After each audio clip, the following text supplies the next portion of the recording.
বর্তমান সময়ে একটানা বসা কাজের জন্য অনেকেই পিঠে ব্যথার সমস্যায় ভোগেন।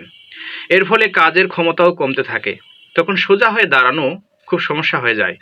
তবে পিঠে ব্যথা খুব সহজেই ঘরোয়া কিছু প্রতিকার দিয়ে কমাতে পারেন। যেমন বরফের ব্যবহার।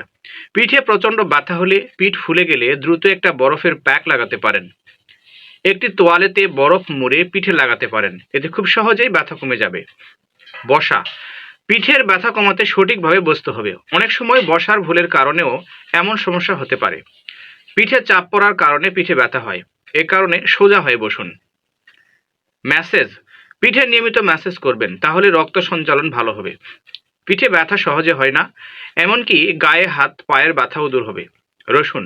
পিঠে ব্যথা দূর করতে প্রতিদিন সকালে খালি পেটে 2 থেকে 3 কোয়া রসুন খাবেন। ব্যায়াম। নিয়মিত ব্যায়াম করলে পিঠে ব্যথা হবে না, এমনকি পেটেরও ব্যায়াম করলে পিঠে ব্যথা হয় না। তাই যখন ব্যায়াম করবেন, পিঠ পেট দুটির ব্যায়াম করবেন।